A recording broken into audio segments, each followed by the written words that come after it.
بسم الله الرحمن الرحیم. یو ملګری تاسو کړو چې مکروه اوقاتو کې کم کم منځونه کول جایز دي او کم نشي کولی.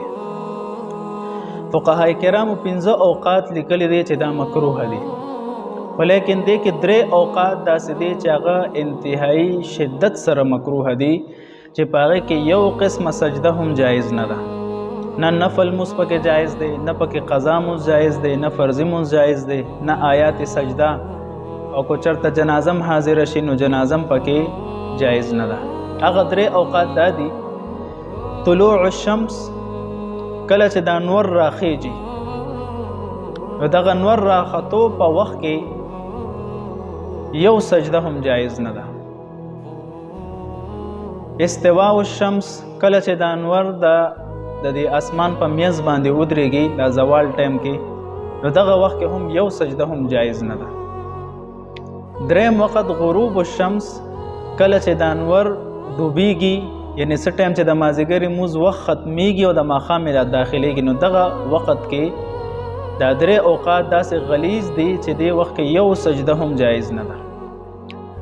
اور فقهای کرام فرمایي وجه دا ده چې بده اوقاتو کې کم خلک چې د نور عبادت کوي نو چې کله نور راخیږي یا د اسمان په منځ ودرېږي او کله چې نور کوزیږي نو په دغه وخت کې دا خلک د نور ته سجدې کوي. نو که مونږ مونځ کوو نو مونږ خو به الله ته سجدې کوو، خو لیکن هغه خلک نور ته سجدې کوي نو د هغې سره مشابهت راځي.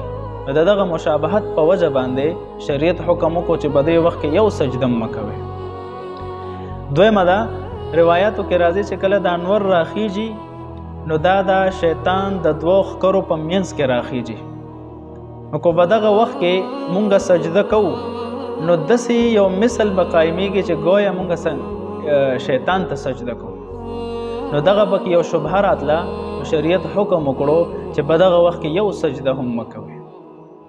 البته دین علاوه 2 اوقات داسې دي چې مکروه دي خو شدت پکې نشته، بعضې منځونه پکې جایز دي.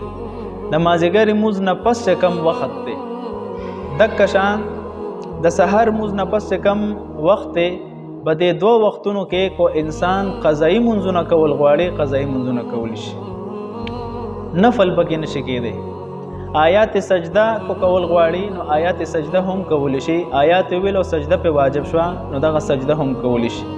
دکه شان کو جنازه حاضر شوه نو په دې 2 وختونو کې جنازه هم کولی شي، خو صرف نفل منځونه د مازدیګر مونځ نه پس او د سحر مونځ نه پس چې کم وخت دی په دې کې نفل مونځ جایز نه دی.